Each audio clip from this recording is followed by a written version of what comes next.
Hey guys, welcome to AJ Today. I'm back with another video. जैसे आप लोगों को पता है कि हम टेस्ट सीरीज कर रहे हैं और टेस्ट सीरीज में मैं आपको सॉल्यूशन के साथ एक्स्ट्रा फैक्ट भी बताते हुए चलूंगा ताकि आप इन चीज़ों से जुड़े हुए रही तो आप एग्जाम में जो बहुत ज़्यादा क्वेश्चन मतलब पूछे जाते हैं उससे रिलेटेड ही मैंने क्या टेस्ट सीरीज को बनाया है। ठीक है, और उससे हम क्या करेंगे, एक्स्ट्रा फैक्ट को भी क्या करेंगे, डिस्कस करेंगे जो एग्जाम में कई बार पूछे जाते हैं।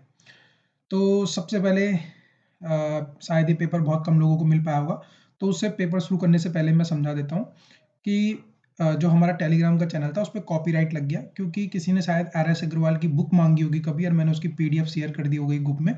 ठीक है ना, तो ग्रुप उस PDF की वजह से क्या हो गया, जो हमारा पुराना वाला उत्तराखंड का ग्रुप था वो क्या हो गया है, कॉपीराइट लग के बंद हो चुका है। तो अगर आप लोग हमारे साथ जुड़ना चाहते हैं, PDF अगर आप शेयर लेना चाहते हैं तो आप हमें क्या करेंगे, इस टेलीग्राम पे जाएंगे और ये टाइप करेंगे। ठीक है, आपको क्या टाइप करना है, @उत्तराखंड GK1। तो जैसे आप करोगे तो आपको ये लोगो यहाँ पे दिख रहा होगा कोने में। ठीक है ना, तो ये लोगो वाला आपको चैनल मिल जाएगा, आपको वो चैनल ज्वाइन कर लेना है। ठीक है, अगर आपको कोई भी दिक्कत होती है तो आप मुझे इस नंबर पे टेलीग्राम पे क्या करना, मैसेज कर देना कि ग्रुप नहीं मिल रहा है, मैं आपको लिंक सेंड कर दूंगा। तो स्टार्ट करते हैं, आज का पेपर का डिस्कशन स्टार्ट करते हैं। तो सबसे पहले लिखा है, which of the fundamental right is available only to the citizen of India.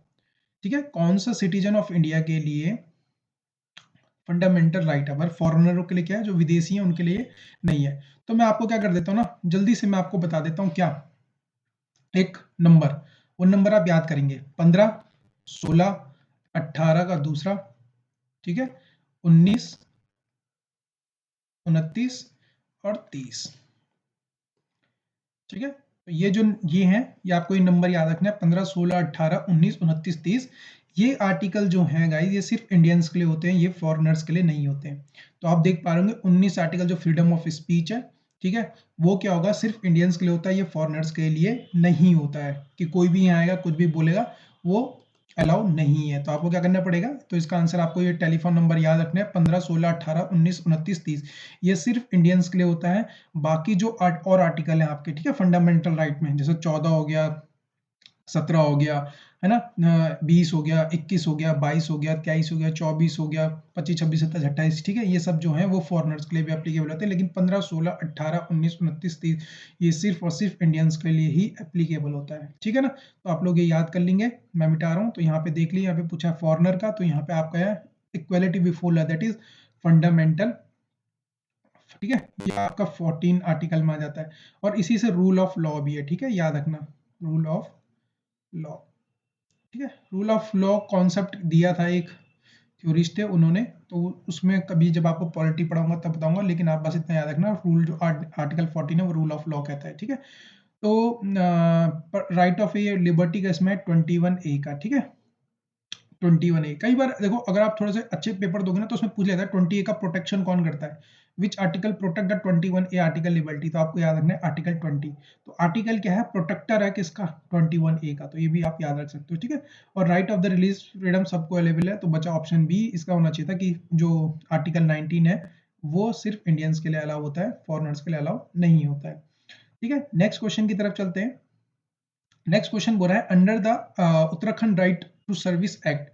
ठीक है, राइट टू सर्विस एक्ट में 2011 में द सेकंड एपलेट अथॉरिटी, जो एपलेट अथॉरिटी आपने अगर पढ़ा हो ना, 2005 का राइट टू इंफॉर्मेशन एक्ट, ठीक है, उसमें भी एपलेट अथॉरिटीज होती हैं। तो उसमें क्या है कि second appellate authority may be impose penalty of the designated officer who has failed to provide the service within the prescribe time. जैसे आपको पता होगा ना क्या, कि अगर आप जैसे आपने राइट टू इन्फॉर्मेशन RTI लगाई, RTI लगाने के बाद आप एपलेट अथॉरिटी, अगर एपलेट अथॉरिटी इतने दिन के अंदर आपको नहीं कर पाती तो उस पर क्या होता है, केस चलता है।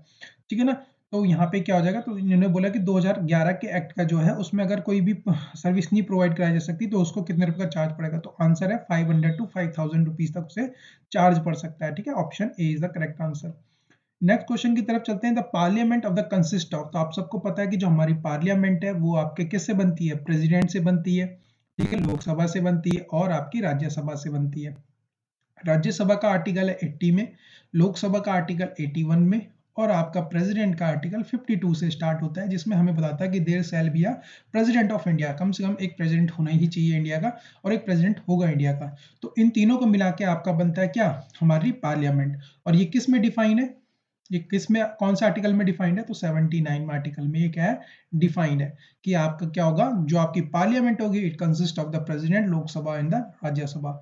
होप सो आपको यहाँ पे बात समझ आ गई होगी और आपने कर लिया होगा सही। ठीक है, इनसे रिलेटेड आर्टिकल भी आपको क्या करने हैं, याद रखने हैं। राज्यसभा का 80, लोकसभा का 81 और पार्लियामेंट का आपका जो प्रेसिडेंट है उसका 52। ठीक है, तो इस 79 में आर्टिकल, और आंसर हो जाएगा बी। नेक्स्ट क्वेश्चन की तरफ चलते हैं। तो उससे पहले उत्तराखंड का चैनल जरूर ज्वाइन करना, क्योंकि यहीं पे आपको पीडीएफ और जो टेस्ट सीरीज है, अभी तो लोअर का पेपर होगा, बाद में जो आपका अपर का पेपर होगा उसके लिए भी आपको टेस्ट सीरीज प्रोवाइड कर देंगे।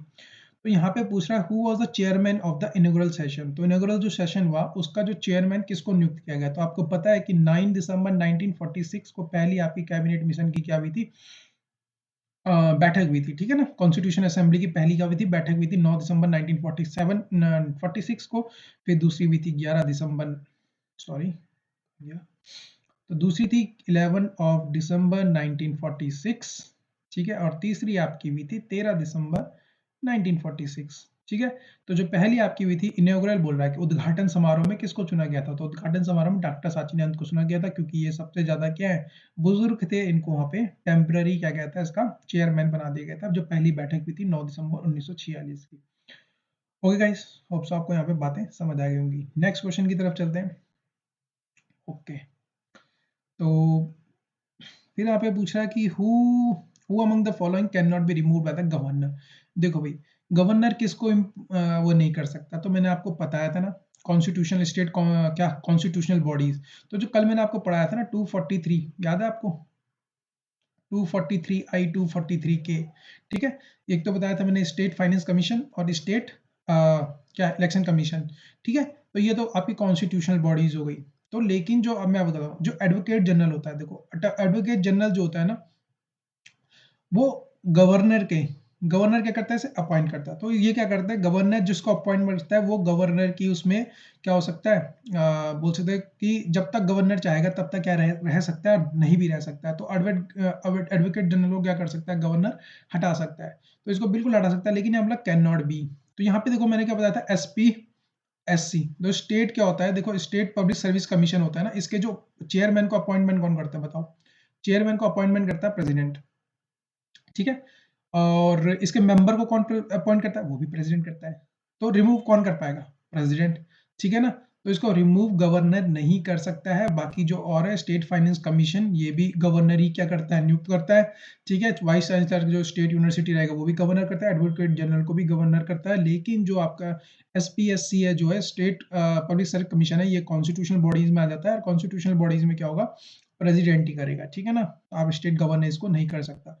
अच्छा चलो मुझे एक बात बताओ, गवर्नर क्या डेथ पेनल्टी को कर सकता है, तो आपको याद रखना है कि डेथ पेनल्टी को पार्डन नहीं कर सकता है। कौन, आपका कौन, गवर्नर। तो याद रखना, डेथ पेनल्टी, जैसे आपकी डेथ पेनल्टी है ना, तो प्रेसिडेंट तो डेथ पेनल्टी को कर सकता है, लेकिन गवर्नर नहीं कर सकता है। और दूसरा कोर्ट मार्शल, कोर्ट मार्शल को भी पार्डन नहीं कर सकता, मतलब माफ नहीं कर सकता अगर कोर्ट मार्शल है, तो इस बात का ध्यान रखेंगे। ठीक है, अब बात करते हैं कॉन्टीजेंसी फंड। कॉन्टीजेंसी फंड क्या हुआ, देखो भाई, आपके आर्टिकल, अब मैं बताऊं आर्टिकल 360। आर्टिकल 360 क्या है, आपकी फाइनेंशियल है। ठीक है, फाइनेंशियल क्राइसिस होती है कि अगर भारत में, अगर फाइनेंशियल प्रेसिडेंट को लगता है कि फाइनेंशियल क्राइसिस हो गए, तो जो हमारा प्रेसिडेंट है वो क्या कर सकता है, इमरजेंसी लागू कर सकता है। इमरजेंसी ली कहाँ से गई है, जर्मनी से ली गई है, ये आपको ध्यान में रखना है। जर्मनी से हमने इमरजेंसी का कॉन्सेप्ट उठाया अपने कॉन्स्टिट्यूशन में, और आर्टिकल 360 जो है वो आपका क्या है, फाइनेंशियल इमरजेंसी से रिलेटेड है। और अगर आपका फाइनेंशियल इमरजेंसी से रिलेटेड है, तो कंटीजेंसी फंड, अब जैसे फाइनेंशियल अगर इमरजेंसी आ जाती है, तो क्या कहते हैं हम, प्रेसिडेंट के पास ये पावर होती है कि वो क्या कर दे, फाइनेंशियल इमरजेंसी लगा दे। और फाइनेंशियल इमरजेंसी में क्या होगा दोस्तों, फाइनेंशियल इमरजेंसी में क्या आता है, 500 करोड़। ठीक है, एक अलग से फंड तैयार किया जाता है, जिसकी देखभाल कौन करता है, फाइनेंस सेक्रेटरी करता है। Finance secretary on the permission of the क्या करेगा, प्रेसिडेंट की परमिशन है, फाइनेंस सेक्रेटरी क्या कर देगा, इस 500 करोड़ को रिलीज कर देगा। ठीक है, तो वो कंटीजेंसी फंड होता है। और अगर गवर्नमेंट के ज्यादा पैसा भी नहीं है, फाइनेंशियल क्राइसिस है, तो गवर्नमेंट जो यूज करेगी वो कहाँ से करेगी देश के, वो करेगी कंटीजेंसी फंड से। तो वो होता है 500 करोड़। तो ये कब लागू हुआ था, कब क्रिएट हुआ था, तो ये 1950 में ही क्रिएट होगा जब आपका कॉन्स्टिट्यूशन बना था, ठीक है ना। तो कंटीजेंसी फंड कब बना, 1950 में। कंटीजेंसी फंड के पावर किसके पास रहती है, प्रेसिडेंट के पावर। उसका देख रेख कौन करता है, तो वो फाइनेंस सेक्रेटरी करता है। कौन से आर्टिकल में, 360 आर्टिकल में फाइनेंस क्रमची। इमरजेंसी का कॉन्सेप्ट लिया कहां से, जर्मनी से लिया। ये बातें आपको ध्यान में रखनी है। अब बात करते हैं, Indian constitution made a right to the education act fundamental right. इसको फंडामेंटल राइट कब बनाया था इन्होंने, ठीक है। तो वो देखो फंडामेंटल राइट बोल रहा है, पहली चीज फंडामेंटल राइट कोई ना कोई आर्टिकल में होगा। कौन सा आर्टिकल में, 21 ए में, ठीक है। 21 ए, 21 जो आर्टिकल है ना, वो आपका राइट टू लिबर्टी है, ठीक है, राइट टू लिबर्टी। और 21 ए वो क्या हो जाएगा आपका, एजुकेशन, राइट टू एजुकेशन, ठीक है। लेकिन ये आया कब था, तो ये आ गया था 86 ऑफ क्या, 86 ऑफ अमेंडमेंट ऑफ 2002, 2002 का 86वें अमेंडमेंट में हमने राइट टू एजुकेशन को क्या कहता है, ऐड किया था। और इसको फंडामेंटल राइट बनाया था। और कब फंडामेंटल राइट कौन सा आर्टिकल में गए, तो ये 21 ए के टाइम पे गया। और 21 जो ए है वो क्या है, राइट टू लिबर्टी है। ओके, अच्छा, अमेंडमेंट के लिए कौन सा आर्टिकल यूज करते हैं, तो आ गया 368। इस बात का ध्यान रखना, ठीक है। नेक्स्ट क्वेश्चन चलते हैं। इसमें पूछा है, who among the following is not obtained Bharat Ratna in 2019। देखो 2019 में 3 व्यक्तियों को मिला था, ठीक है। ये थोड़ा सा ओल्ड क्वेश्चन हो गया, बट आपको थोड़ा याद रखना तो पड़ेगा ही। 3 लोगों को मिला था, प्रणब मुखर्जी, नानाजी देशमुख और भूपेंद्र चंद्र हजारिका। तो मैंने कैसे याद रखा, पीएनबी नाम से। मैंने 2019 में जब मैं तैयारी कर रहा था या तैयारी कर रहा हूँ, तो मैंने बता दिया पीएनबी, ठीक है। पीएनबी से आपको याद रखना है, प्रणब मुखर्जी, नानाजी देशमुख और बी फॉर भूपेन हजारिका। तो अटल बिहारी वाजपेयी को नहीं मिला था, तो Atal Bihari Vajpayee is the correct answer, ठीक है। नेक्स्ट क्वेश्चन की तरफ चलते हैं। As per the constitution of the India, which of the following is a right can not be suspended during the emergency. देखो भाई, इमरजेंसी जब लगती है तो आर्टिकल 19 अबॉलिश हो जाता है। बाकी जो आर्टिकल रहते हैं वो क्या रहते हैं, सस्टेन रहते हैं, ठीक है। लेकिन जो क्या रहता है आर्टिकल 90, वो क्या करता है, अबॉलिश कर देता है, या फिर उसे हम क्या बोलते हैं, सस्पेंडेड कर देते हैं। तो आर्टिकल 19, तो आर्टिकल 19 में फ्रीडम ऑफ स्पीच आती है, फ्रीडम ऑफ मूवमेंट आता है, फ्रीडम टू ऑर्गेनाइज मतलब संगठित होने का। तो ये तीनों के तीनों आर्टिकल 19 के अंदर थे, क्योंकि आपको पता है आर्टिकल के 19 के अंदर कितने अच्छे हैं, पहले 7 थे, लेकिन 44 अमेंडमेंट में क्या कर दिया था, इसको अबॉलिश कर दिया था, तो अब 6 है, ठीक है। और 6 है, और 6 में तीनों के तीनों आते हैं। तो बस right to life, right to life कौन सा आर्टिकल में, 21 आर्टिकल में है, तो इसको अबॉलिश नहीं करते हैं, ठीक है। बाकी आर्टिकल 19 ही अबॉलिश होता है जब इमरजेंसी लगती है, बाकी बाकी के फंडामेंटल राइट आपके सुरक्षित रहते हैं, ठीक है ना। तो इसका आंसर हो जाएगा सी। नेक्स्ट क्वेश्चन की तरफ चलते हैं। Who was the appointed chairman of the 15th Finance Commission of the India? 15th Finance Commission N K Singh है, तो आपको सबको पता होगा, तो मैंने यहाँ पे C option is the correct answer, ठीक है। Who was the first person to make a double century in the World Cup? World cup में एक ही बंदे हैं जिनका इन्होंने 200 रन मारे हैं, उनका नाम है क्रिस गेल, ठीक है। इस चीज को ध्यान रखेंगे। Okay, during the which year the Aurangzeb री इम्पोज द जजिया। देखो आपको पता है कि अकबर ने क्या कर दिया था, जजिया को समाप्त कर दिया था, ठीक है। अच्छा चलो ठीक है, मैंने आपको पुरानी वीडियो, अगर आपने मेरी पुरानी प्रीवियस ईयर की जो मैं अभी टेस्ट सीरीज करा रहा हूँ, तो उसमें बताया था अकबर ने जजिया कब अबॉलिश किया था, बताओ, है ना, कब अबॉलिश किया था। आप लोग कमेंट करके बताएंगे कि अकबर ने कब जजिया को खत्म किया था, उसका ईयर बताओगे, ठीक है, मुझे ईयर बताओगे। ओके, तो इसने पूछा कि इसने दोबारा से जजिया कब लगाया। देखो अकबर ने तो जजिया खत्म कर दिया था, तो इसने दोबारा जजिया कब लगाया, तो उसका आंसर है 1679 में इसने जजिया को दोबारा लगाया था, पहली चीज। ये वाला क्वेश्चन आपसे पूछा जाता है। दूसरा पूछ, जैसे अभी रिसेंटली पूछा धर्मत की लड़ाई। देखो 2 लड़ाइयां हुई थी, एक हुई थी 1658 में, एक हुई थी 1657 में। समूहगढ़ की लड़ाई हुई थी, समूहगढ़ की लड़ाई हुई थी दारा सिखों और औरंगजेब के बीच में। और दूसरा वह थी आपकी धर्मत की लड़ाई, धर्मत, ठीक है, धर्मत में दारा सिखों, इसका जो बड़ा भाई था दारा शेखो और के बीच में, औरंगजेब के बीच में लड़ाई थी, जिसमें औरंगजेब ने दारा सिखों को हरा दिया था।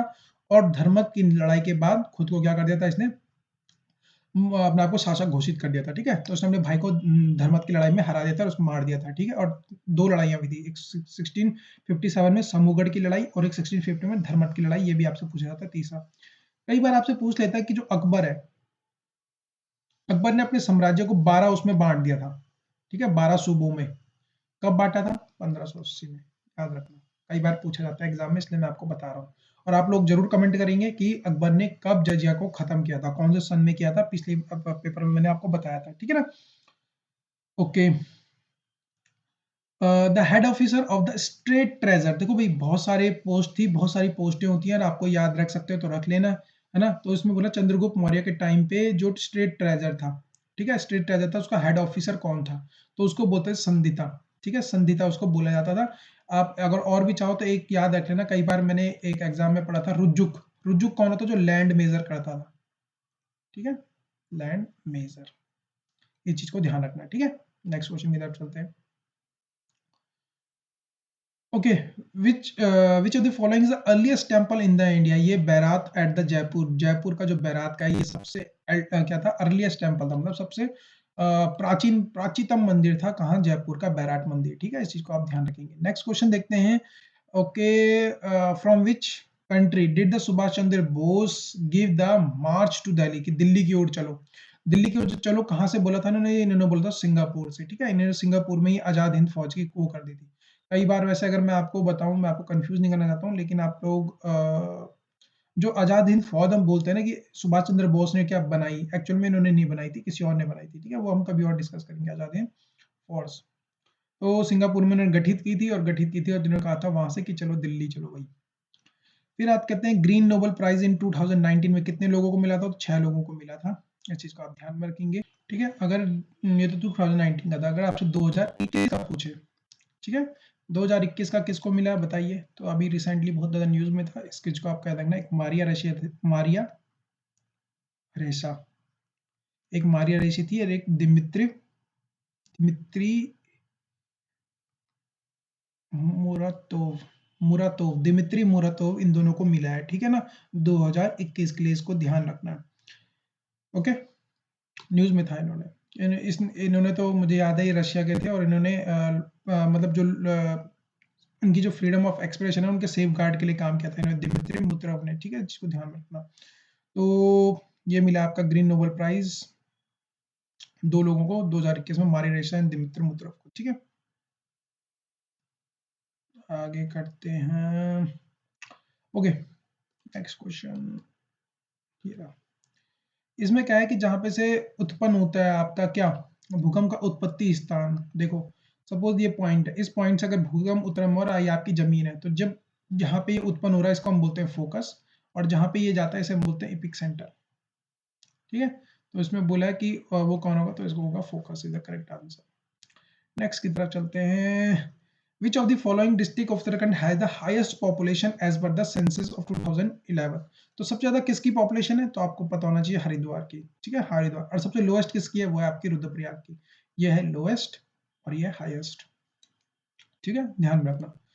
ओके, नेक्स्ट क्वेश्चन की चलते हैं। Which on the Obra, Obra dam किस में बना है, देखो भाई ओबरा डैम पूछ रहा है, तो ये बना है आपकी रिहांद नदी में, ठीक है, रिहांद नदी में आपका ओबरा डैम बना है। मैकमोहन लाइन इज बिटवीन, ये सभी को पता है ना, कोई वो है ही नहीं, रेड क्लिफ पाकिस्तान के साथ हो गई और मैकमोहन चाइना के साथ हो गई। मेलाचाइट इज अ मिनरल ऑफ, देखो बहुत इंपॉर्टेंट है मेलाचाइट, तो मेलाचाइट किसका है, आपका कॉपर का होता है, ठीक है ना, इस चीज को ध्यान में रखना, ठीक है। तो और भी याद रखना, एक कुछ बता दे रहा हूँ जो जो इंपॉर्टेंट है, कई बार एग्जाम में पूछे जाते हैं, उन चीजों को आप ध्यान में रखोगे, ठीक है। तो एक मेलाचाइट होता है, एक होता है चैल्कोपाइराइट, ठीक है, चैल्कोपाइराइट होता है, ठीक है, एक होता है चैल्कोसाइट, ठीक है, इन दोनों को याद रखेंगे आप। और एक होता है क्यूपराइट, CUPRIT, क्यूपराइट, ठीक है, इस चीज को याद रखोगे आप। और एक एजोराइट भी होता है, AJZURIT, एजोराइट हो गया, क्यूपराइट, कैल्वलाइट और चैल्कोपेराइट, ठीक है, इन चीजों को आप ध्यान में रखोगे, ठीक है।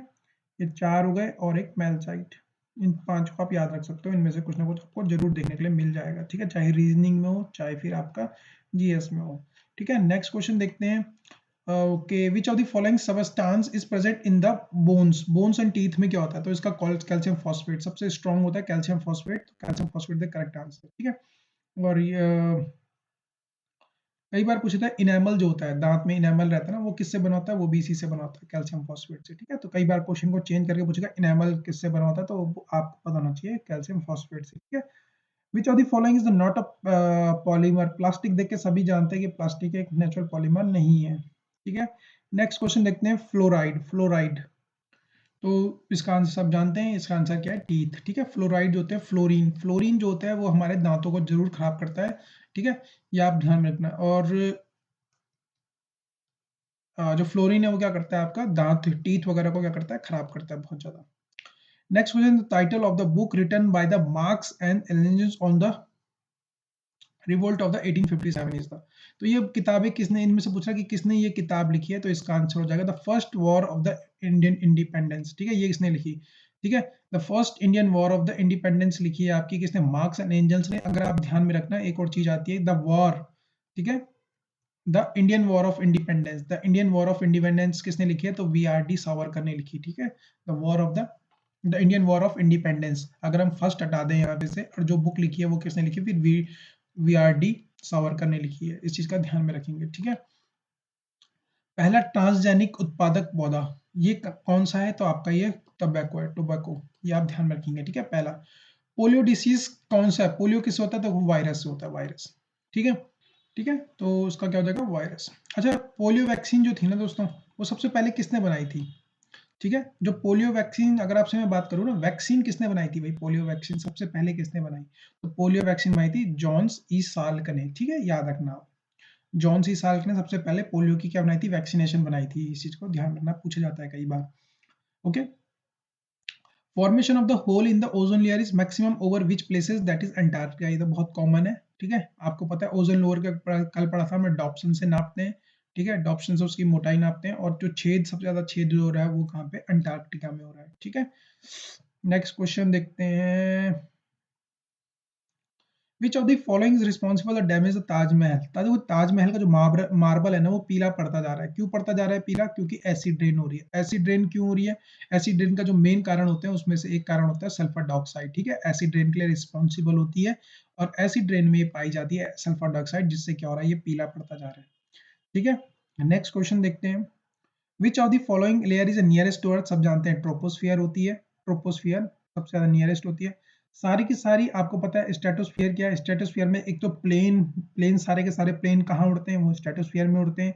दूसरा, ओजोन लेयर भी यहीं पे स्ट्रेटोस्फियर में, है ना, स्ट्रेटोस्फियर में सारी मौसम वाली गतिविधियां कहाँ होती हैं, स्ट्रेटोस्फियर में होती हैं, ठीक है।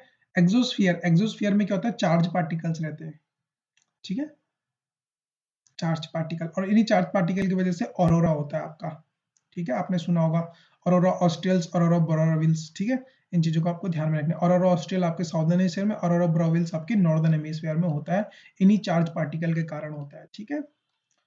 नेक्स्ट क्वेश्चन है आपका, भोपाल गैस ट्रेजेडी सबको पता होगा, मिथाइल आइसोसाइनाइड हुई थी, ठीक है ना, सबसे जहरीली, ठीक है। 19 आपको सही पता होगा कब हुई थी, 1984 में हुई थी, ठीक है, I am so sorry,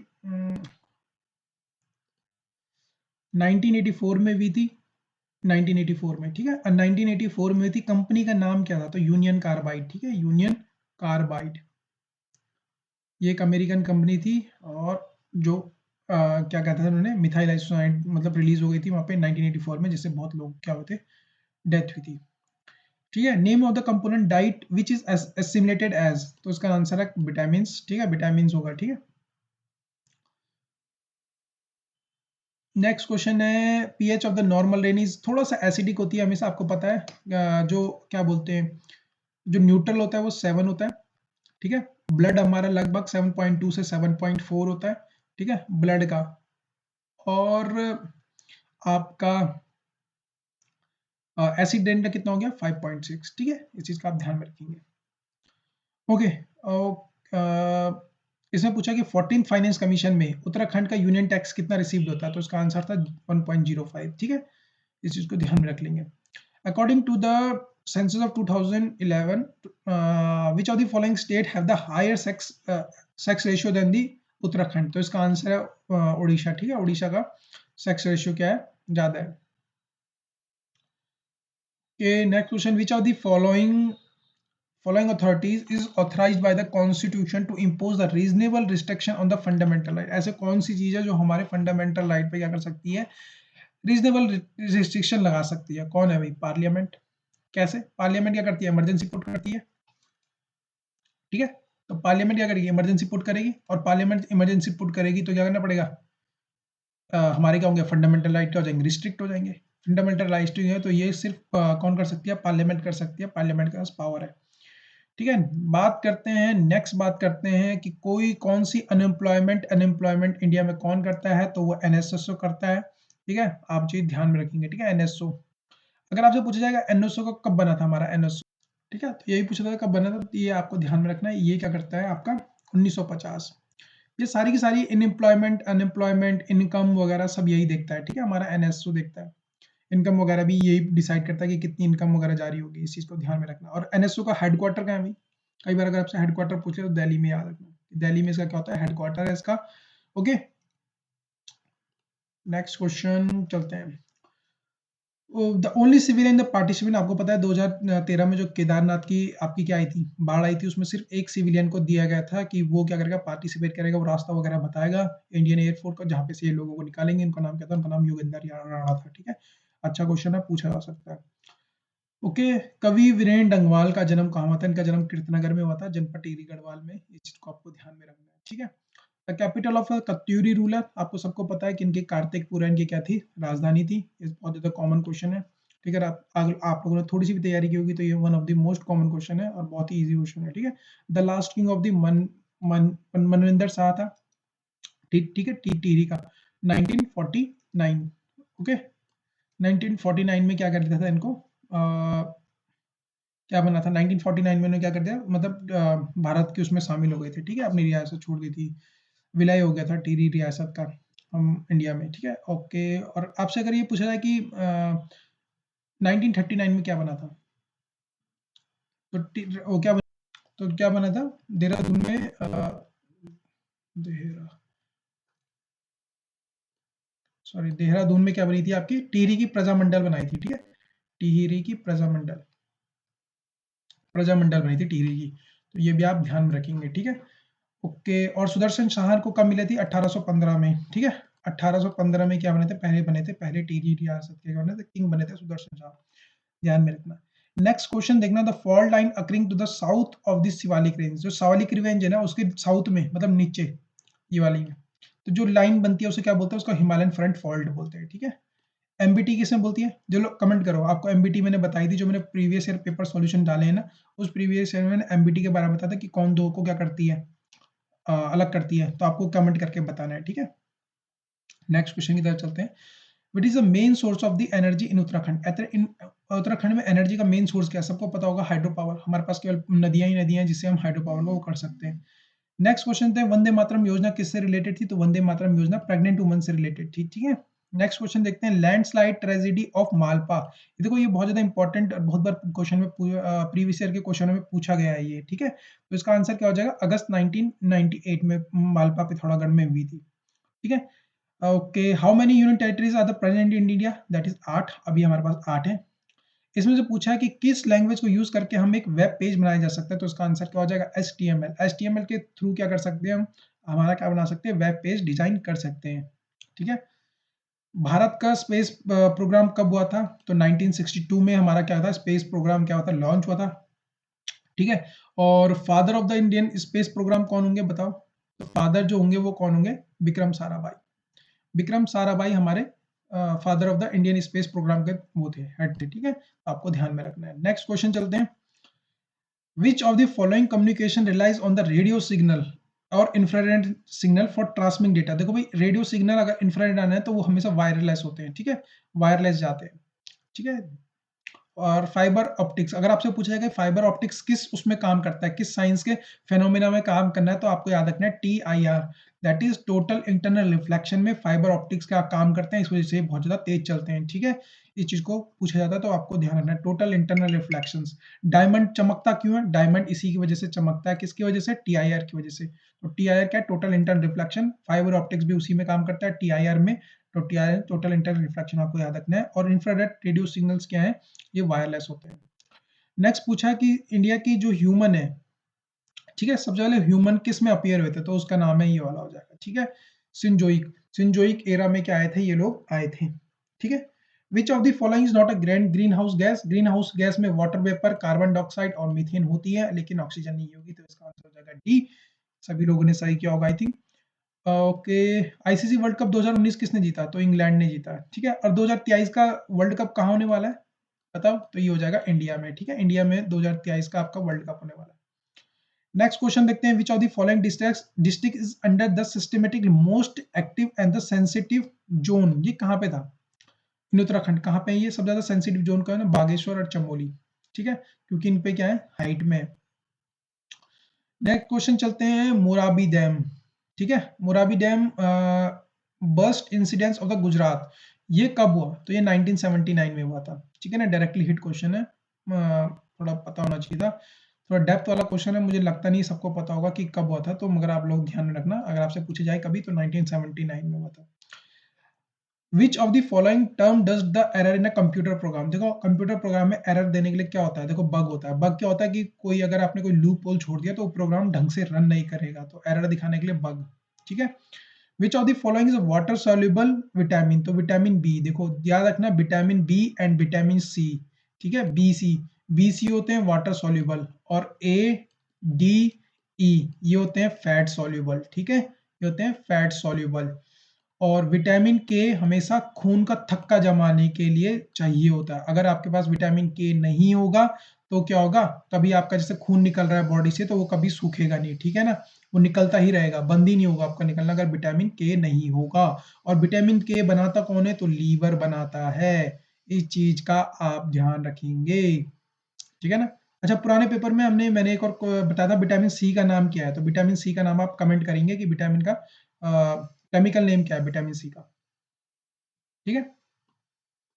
next question की तरफ चलते हैं, डोलोमाइट। देखो भाई, डोलोमाइट क्या है? मैग्नीशियम क्या क्या होता है? ओर होता है, ठीक है। इसको आप ध्यान रखना, बहुत ज्यादा इंपॉर्टेंट है। डोलोमाइट जो होता है किसका ओर है? मैग्नीशियम का ओर है, ठीक है।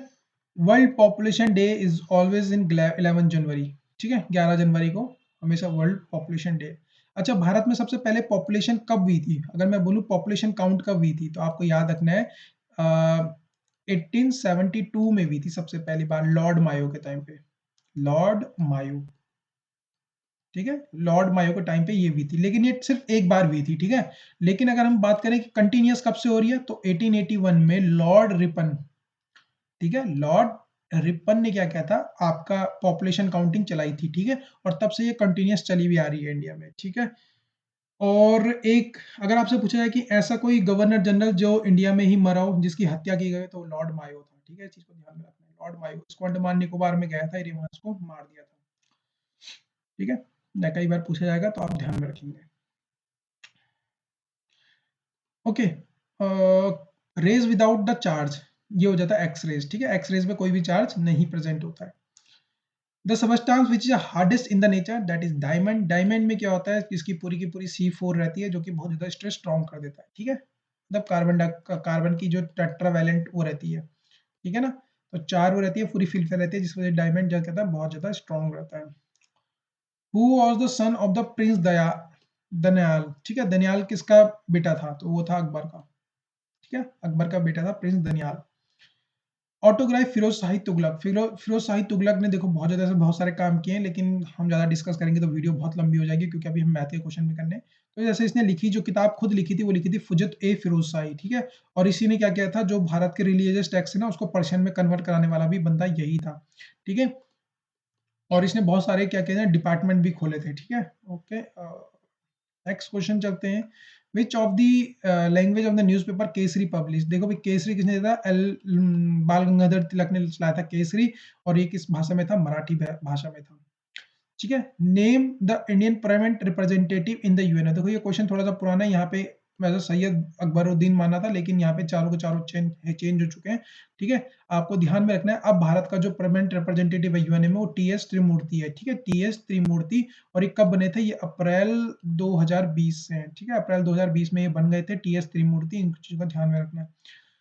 वेयर डिड फर्स्ट नेवल म्यूनिटिनी, ठीक है, नौसेना का विद्रोह सर्वप्रथम कहाँ हुआ था? तो 1946 में नौसेना का सर्वप्रथम कहाँ हुआ था? तो वो बॉम्बे में हुआ था, ठीक है, मुंबई में हुआ था। नेक्स्ट क्वेश्चन देखते हैं, रामकृष्ण मिशन आपका पता है किसने चलाया था? रामकृष्ण में स्वामी विवेकानंद जी ने चलाया था। परम प्रार्थना समाज, प्रार्थना समाज किसने चलाया था? ब्रह्मो समाज आपका पता है किसने चलाया था? आपका क्या नाम था, बाबू राव वाला, मैं इनका नाम बार बार भूल जाता हूँ, ठीक है ना, आर से कुछ स्टार्ट था इनका नाम, ठीक है, राजा मोहन रॉय, ठीक है, राजा मोहन रॉय थे, इन्होंने कब किया था? ब्रह्म समाज की स्थापना 1828 में की थी, ठीक है। ये आपको आपको पता होना चाहिए कि सबसे क्या बोलते हैं, ये सबसे पहला था, ठीक है, इससे पहले कोई भी ऐसा कोई भी समाज नहीं आया था या कोई भी ऐसा वो नहीं आया था जिससे क्या ऑर्गेनाइजेशन जो सोसाइटी के लिए काम करे। तो सब मतलब ब्रह्मा यहाँ पे बोला डिसेंडिंग ऑर्डर में, मतलब बड़े से छोटे की तरफ जाना है, ठीक है, हमें छोटे से बड़े की तरफ जाना है। अच्छा, डिसेंडिंग ऑर्डर बोल रहा है, तो देखो डिसेंडिंग ऑर्डर बोल रहा है तो मतलब घटते हुए क्रम में, arrange the chronological the following according to the establishment year in descending order, ठीक है, डिसेंडिंग ऑर्डर में आपको बताना है। तो ब्रह्मो समाज कब हुई थी आपकी? 1828 में हुई थी। फिर आपकी आर्य समाज हुई थी 1875 में, ठीक है, और ठीक है, तो ये हो गया 1828 में या 1875 में। और कृष्ण मिशन जो विवेकानंद जी ने कब किया था? ये किया था आपका 1897 टू 98 के बीच में किया था, ठीक है।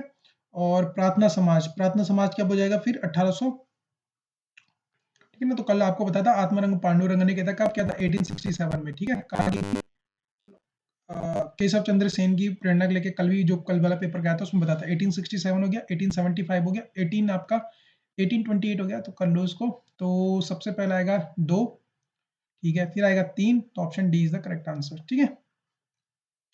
नेक्स्ट क्वेश्चन की तरफ चलते हैं। ओके, द इंग्लिश में, the substance and the shadow, the is the autography of the Dilip Kumar ने लिखी थी ये ऑटोग्राफी, ठीक है, इनकी दिलीप कुमार की थी। ओके, शरबती सरोना, सोनोरा, ठीक है, 10 सरबती सरोना क्या है? वैरायटी ऑफ व्हीट है, ठीक है, आपको वैरायटी ऑफ व्हीट, ठीक है, और एक और याद रखना, रोजो, ठीक है, रोजो, सॉरी, एक और याद रखना, आपको क्या रखना है? याद रखना है रोजो, ठीक है, ओके, रोजो, ठीक है, रोजो और क्या बोलते हैं, सरबती सरोना, ठीक है। ये क्या हुए थे? ये दोनों क्यों फेमस है? ये दोनों ग्रीन रेवोल्यूशन जो आपकी हुई थी ना, ग्रीन रेवोल्यूशन में यूज किए गए थे बहुत ज्यादा, ठीक है, तो इसलिए ज्यादा रोजो एंड सरबती सोनो, ठीक है, इन चीजों को आप ध्यान में रखोगे, बहुत ज्यादा इंपॉर्टेंट है। Okay, which of the source of the oxygen is released during the photosynthesis? देखो जब फोटोसिंथेसिस आपका होता है ना, तो बोलते हैं कि इसमें ऑक्सीजन आती कहाँ से है, तो आपको पता है कि CO2 प्लस जो कार्बन डाइऑक्साइड और प्लस आपका वाटर जब जुड़ता है, ठीक है ना, तब वो क्या करता है आपका, एक तो शुगर शुगर बनाता है, और प्लस क्या बनाता है आपका, वो ऑक्सीजन बनाता है, O2 तब रिलीज होता है, ठीक है, शुगर प्लस ऑक्सीजन, तो आपको ध्यान में रखना है, ठीक है। तो कहां से बनेगा? वाटर से बनेगा, तो इसका आंसर हो जाएगा बी, ठीक है। नेक्स्ट क्वेश्चन है, night blindness due to the vitamin A, इसको बोलते हैं रेटिनॉल भी बोलते हैं, ठीक है। नेक्स्ट क्वेश्चन देखते हैं, चिलगोजा, चिलगोजा क्या है? एक टाइप का जिम्नोस्पर्म होता है, जिम्नोस्पर्म होते हैं जो वो प्लांट होते हैं जो क्या करते हैं, फूल नहीं बनाते हैं, सीधे क्या सीधे फ्रूट बना देते हैं, ठीक है, तो उनको बोलते हैं चिलगोजा। तो चिलगोजा क्या है? एक प्रकार का जिम्नोस्पर्म होता है, ठीक है।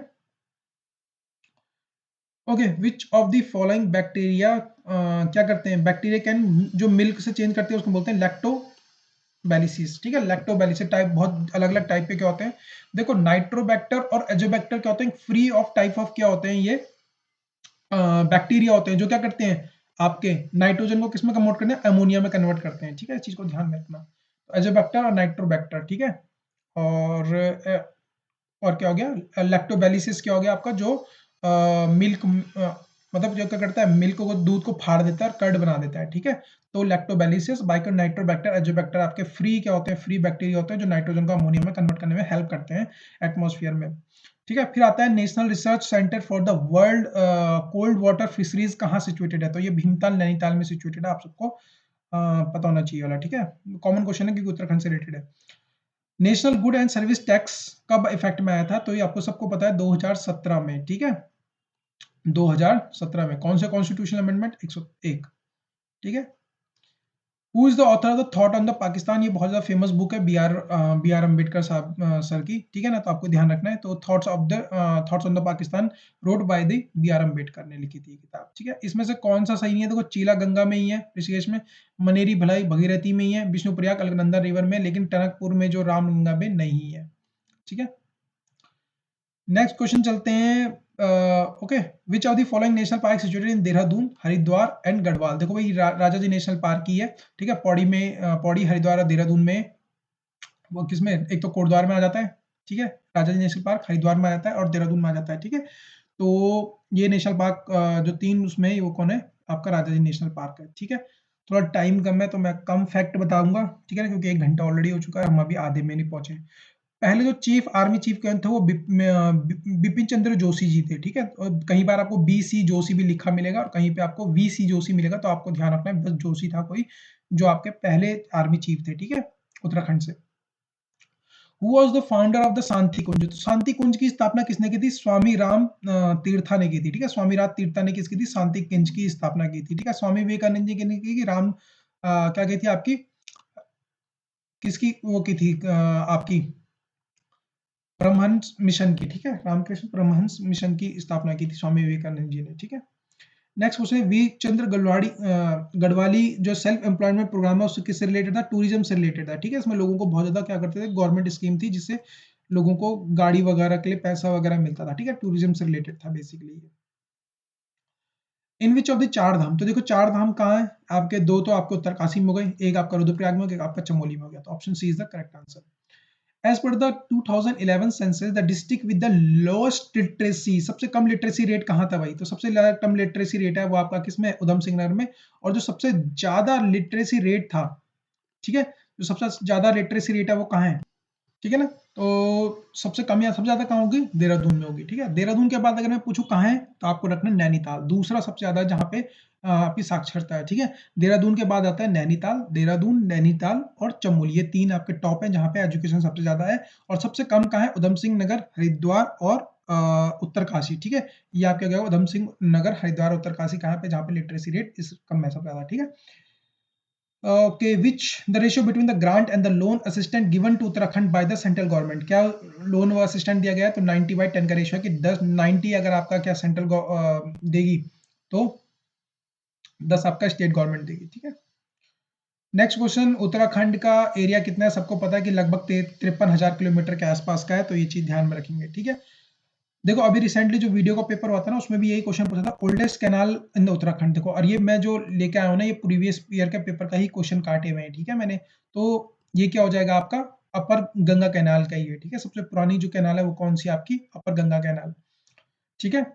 Okay, the oldest cotton mill in Uttarakhand कौन सी हो जाएगी? काशीपुर में हो जाएगी। देखो, आपको ध्यान में होना चाहिए, एक तो क्या बोलते हैं, अगर आपसे पूछे पेपर वर्क कहाँ होता है, तो वो आपका उधम सिंह नगर में होता है एंड काशीपुर में होता है। अगर आपसे पूछे कि कॉटन कपड़े वगैरह सबसे ज्यादा कहाँ मिलते हैं, तो वो काशीपुर में है, ठीक है। इस चीज को आपको ध्यान में रखना है। अब आते हैं दोस्तों मैथ के क्वेश्चन की तरफ, जल्दी जल्दी हम करेंगे, ठीक है। तो इनको मैं सॉल्व तो कराऊंगा नहीं, पर मैं आपको आंसर बता देता हूँ कि आप लोग चेक कर पाओ, ठीक है। तो पहले का आंसर क्या आ जाएगा? बी रहेगा, ठीक है। नेक्स्ट क्वेश्चन की तरफ चलते हैं। इसमें आपका आंसर हो जाएगा सी, मतलब क्या होगी? डॉटर होगी, ठीक है। कहीं पे अगर कुछ गलत हो गया होगा तो मुझे बता दीजिएगा कमेंट में, क्या पता ऊपर नीचे ना हो गए हो मेरे ऑप्शन जो सॉल्व किए हुए मेरे, ठीक है। नेक्स्ट क्वेश्चन की तरफ चलते हैं, इसका आंसर हो जाएगा आपका बी, ठीक है। फिर आपका आता है ये वाला क्वेश्चन, इसका आंसर भी क्या हो जाएगा आपका? बी 70 आना चाहिए, ठीक है। कैसे क्या होगा? 16, इसका जो स्क्वायर करेंगे, 16 दूनी 32 प्लस 2, 34 दूना क्या बोलिए, 34 दूना क्या होता है? 68 प्लस 2, फिर 70 दूनी 40, 142, फिर यहाँ पे से ऐसे कर रखा है, ठीक है, 70 होगा इसका आंसर। फिर नेक्स्ट क्वेश्चन करेंगे हम, पहले का आंसर बी, ठीक है, दूसरे का आंसर आपका हो जाएगा सी। ओके, रुक जाओ एक मिनट, हाँ। ओके, तो पहले का बी है, दूसरे का सी है, तीसरे का बी है, चौथे का भी आपका बी है, पांचवें का जो होगा आपका वो क्या हो जाएगा? सी ऑप्शन, ठीक है।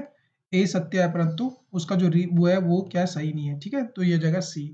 फिर आपका आता है, इसका आंसर हो जाएगा आपका ओके, तो अब इस वाले का आंसर हो जाएगा बी। ठीक है, इसका आंसर क्या आ जाएगा, बी आ जाएगा। ठीक है, और फिर नेक्स्ट क्वेश्चन है, इसका आंसर डी। ठीक है, वो हिंदी इंग्लिश में कंफ्यूज हो जा रहा है। तो एवरेज वाले का हो जाएगा कैन नॉट डिटरमाइन, इसको डिटरमाइन नहीं किया जा सकता। ठीक है ना। नेक्स्ट क्वेश्चन चलेंगे, ये वाला क्वेश्चन थोड़ा गलत है। ठीक है, इनमें से कोई सा भी आपका नहीं आ रहा है। ठीक है ना, आप लोग इसको देख लेंगे, ये वाला क्वेश्चन गलत हो जाएगा। फिर नेक्स्ट क्वेश्चन की तरफ आते हैं, आपका आंसर आएगा बी। ठीक है, फिर आपका फिर आएगा बी।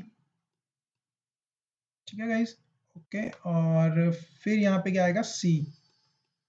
ठीक है, और फिर से यहाँ पे ये क्वेश्चन फिर से रिपीट हो रखा है। ठीक है, ये वाला क्वेश्चन रिपीट हो रखा है, इसको हम यही बांध देंगे, तो इसका आंसर वैसे सी ही आना था। नेक्स्ट क्वेश्चन करेंगे, the side of the triangle के बारे में आपका आएगा डी। ठीक है, डी के बाद आपका आएगा बी।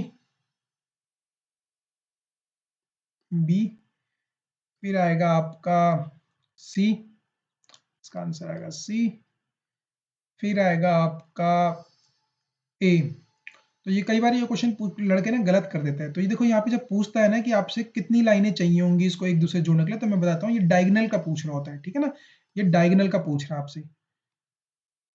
तो आप क्या करेंगे, आप इसको फॉर्मूला मैं बता देता हूँ आप लोग, ताकि आप लोग गलत ना करें। ठीक है, क्योंकि बाकी क्वेश्चन आप कर सकते हैं, लेकिन ये वाला क्वेश्चन बता देता हूँ कैसे करते हैं। ये होता है n-3 डिवाइडेड बाई 2। ये क्या होता है, n नंबर ऑफ साइड होती है एक पॉलीगन में डायगोनल निकालने के लिए। तो ये देखो कितनी साइड है, 1 2 3 4 5 6 7 8। ठीक है, 8 साइड है, तो 8 इंटू 5 डिवाइडेड बाई 2 कर दोगे, जो कि 20 आ जाएगा। तो ऑप्शन आ जाएगा ए। ठीक है, इस चीज का आप ध्यान रखोगे। फिर आपसे पूछा है कि ये वाला क्वेश्चन क्या होगा, तो इसका आ जाएगा बी। ठीक है, नेक्स्ट क्वेश्चन में चलते हैं। इसमें पूछा है प्राइवेट वाले का पूछा है, तो इसका आंसर हो जाएगा सी। ठीक है, नेक्स्ट क्वेश्चन की तरफ चलते हैं। ओके, इसका सी हो जाएगा, तो इसका डी हो जाएगा, 59 में भर देगा। ठीक है, टाइम एंड वर्क का रिलेटेड क्वेश्चन है, तो आप लोग कर सकते हैं। ठीक है, फिर इसमें होता है difference of the sum of the product, ये नंबर दिया हुआ है, इसमें बस आपको मैच करने होते हैं। ठीक है, तो इसका आंसर आ जाएगा सी। अगर आपको मैथ्स के क्वेश्चन में कोई दिक्कत होगी ना, आपको नहीं करने आते हैं या आपको कोई दिक्कत होगी, तो आप लोग कमेंट करना, मैं आपको यही क्वेश्चन आपको समझा दूंगा, ताकि अगर आपके पेपर में आएंगे तो आप लोग कर पाओगे। ठीक है ना, नेक्स्ट क्वेश्चन जो होगा वो जाएगा बी। ठीक है, फिर आएगा आपका ए। ठीक है, नेक्स्ट क्वेश्चन की तरफ चल देंगे। फिर आएगा आपका ए। ठीक है, फिर आपका आएगा बी। नेक्स्ट क्वेश्चन की तरफ चलते हैं। ठीक है, फिर आएगा आपका बी। ओके, फिर आपका फिर से आएगा बी। नेक्स्ट क्वेश्चन, फिर से आएगा आपका बी।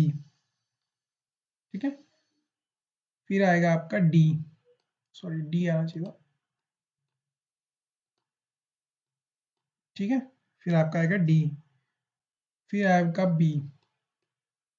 ठीक है, फिर आपका आएगा बी, फिर आएगा आपका ए।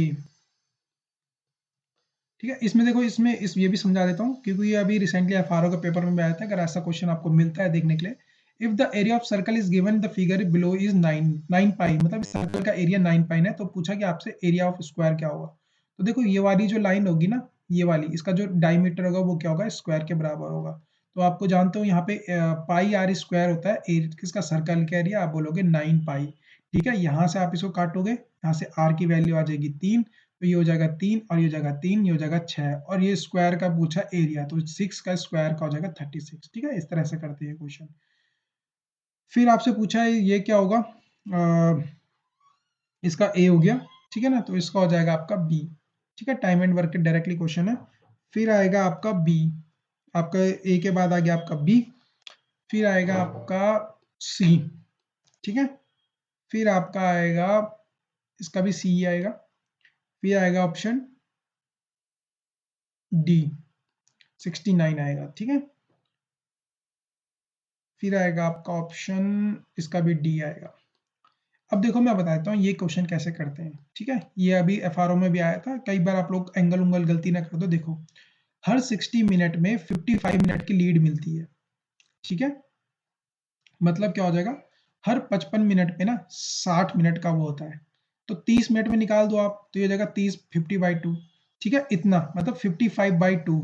और आप जानते हो इतने मिनट, और इतने मिनट आप जानते हो कि एक उसमें किसमें 1 मिनट में कितने डिग्री होता है बताओ? 1 मिनट में कितने डिग्री होता है? 6।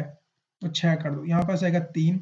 ठीक है, तो इसको ना आपको दूसरे तरीके से, बहुत ईजी वाले तरीके से समझाता हूँ, ठीक है, ताकि आप लोग कंफ्यूज ना हो और जल्दी इसका आंसर निकाल दो। ठीक है, अलग अलग तरीके होते हैं, मैं आपको बेस्ट पॉसिबल आसान तरीका बताता हूँ।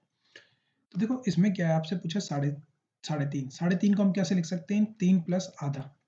ठीक है, तो अब इसको अगर मैं, आप जानते हो, इसको लिख सकता हूँ 7/2। ठीक है, 7/2। तो ठीक है, अगर मैं 3:30 बजे को 7/12 लिखता हूँ, तो सॉरी 7/2 लिखता हूँ, तो इस 7/2 में ना पूरे का जो आवर रहती है, जो आवर एंड रहती है हमारी, वो कितने आवर मतलब घूमती है? सिर्फ 12 घूमती है। तो 360 डिवाइडेड बाय 12 करेंगे। ठीक है, तो ये हो जाएगा 12 3 36, तो 30 आ जाएगा, और यहाँ से हम करेंगे 2, ये आ जाएगा 15। तो मतलब जो ये रहेगी, ये कितना करेगी? 15 7 105 डिग्री। ये 105 डिग्री क्या करेगी? कवर करेगी। ठीक है, समझ गए आप? लेकिन उतने ही टाइम में ना आपकी जो मिनट हैंड रहेगी वो भी तो घूम रही होगी, तो हम वो भी कर लेंगे। तो ये कितना आ जाएगा? 7/2 इंटू 360 बाय, ये कितने सेकंड घूमती है? ये 60 सेकंड घूमती है। ठीक है, तो हम इसको करेंगे 6 6 जा 6 आ जाएगा, यहाँ पे आप करोगे इसे 6 3 जा अब 21। ठीक है, सॉरी यहाँ पे आवर आएगा, कितने मिनट थे हमारे पास? 1 बाय मतलब 30 मिनट थे। ठीक है, क्योंकि 30 मिनट भी तो चलिए आपकी मिनट वाली। ठीक है, तो ये हो जाएगा 60 इंटू 2 जा, और यहाँ पे आप करोगे कितना? सॉरी, रुक जाओ 1 मिनट। हाँ, ठीक है, ठीक है, तो यहाँ पे आ जाएगा 30 इंटू 360 डिवाइडेड बाई 60 करेंगे हम। ठीक है, अब यहाँ पे आप इसे काटो, तो ये आ जाएगा कितना? आ जाएगा 6 इंटू 60 इंटू 6 जा। ठीक है, तो इसको मल्टीप्लाई करो, ये आ जाएगा 180। अब क्या करेंगे? 180 में से 105 को माइनस कर देंगे, जो आपका आंसर आ जाएगा वही आपका मिनट हैंड और आवर हैंड के बीच में होगा। तो देखो कंफ्यूज मत हो ना। सबसे पहले देखो हमने क्या किया, मैंने क्या किया, मैंने इसको जो 3.5 है ना, इसको मैंने आवर में कन्वर्ट किया, मैंने इस तरह से 7/2। अब ये 7/2 ना 360 की टोटल, पूरे का पूरा 360 का होता है, उसमें 12 से डिवाइड करके, पहला स्टेप ये हमारा। दूसरा स्टेप यह है कि हमने 30 मिनट को लिखा और उसमें 360 डिवाइडेड बाय मिनट से डिवाइड कर दिया 60। ठीक है, इसमें आया 105 और इसमें आया 100, कितना आ गया आपका? 180। तो बस इन दोनों को माइनस करेंगे, 75 इज द करेक्ट आंसर। तो इन दोनों के बीच में इतने डिग्री का एंगल बनेगा। होप सो आपको मेरी बात समझ आ गई होगी, सबसे इजी वे था आप लोगों के लिए। अदरवाइज वो 55 मिनट वाला भी है, लेकिन उसमें फिर माइनस करना पड़ता है और फिर मल्टीप्लाई करना पड़ता है। ओके, तो लास्ट में चलते हैं। ठीक है, अब बच रहे हैं आपके 2 क्वेश्चन बच रहे हैं। ठीक है, तो इस वाले का हो जाएगा आपका सी आंसर आएगा इसका। ठीक है, और लास्ट वाले का जो आंसर आएगा आपका, इसका सी आंसर आएगा, और लास्ट वाले का जो आंसर आएगा वो आपका ए आंसर आएगा। ठीक है, तो गाइज हमारे साथ जुड़ने के लिए आपका क्या करना पड़ेगा? टेलीग्राम में जुड़े, ताकि आपको पीडीएफ वगैरह शेयर करें। ठीक है, वीडियो बहुत लंबी हो गई है, मेरा कंसंट्रेशन भी वीक हो रहा है। ठीक है ना, तो यहीं पे ख़त्म करते हैं। और आपका, अगर आपको कोई भी दिक्कत होती है दोस्तों, तो आप लोग कमेंट कर सकते हो इस नंबर पे 9045844523 में। ठीक है, और जुड़े हमारे साथ एजू टुडे यूट्यूब चैनल में। कोई भी दिक्कत है, बाकी आपको टेलीग्राम नोट्स वगैरह जो भी चाहिए उत्तराखंड के, वो आप इसमें जाके ले सकते हैं। ठीक है, तो जल्दी से हमें हमारे साथ जुड़े टेलीग्राम चैनल पे, और होप्स आपको ये वीडियो पसंद आई होगी। और अगर आपको मैथ्स में कोई भी दिक्कत है, आपको मैथ्स नहीं हो रहा, तो आप मुझे बता देना, ताकि मैं कल आपको ईजी वे में जो तरीके हैं, जैसे आपको मैंने बता दिए, उसी तरह मैं आपको 2-4 क्वेश्चन के और तरीके बता दूंगा, जिससे आपका मैथ्स में आप एक अच्छा स्कोर कर लें। ठीक है, तो मिलते हैं नेक्स्ट वीडियो में। Thank you so much. कल टेस्ट होगा, कल फाइनल टेस्ट है आपका। लगभग 120 प्रश्न के आसपास ही आपको प्रोवाइड करेंगे। जैसे मैंने आज 120 प्रश्न प्रोवाइड कराए थे, उसी तरह आपको कल भी 120 प्रश्न प्रोवाइड होंगे। तो आप लोग जरूर जुड़े। मिलते हैं नेक्स्ट वीडियो में।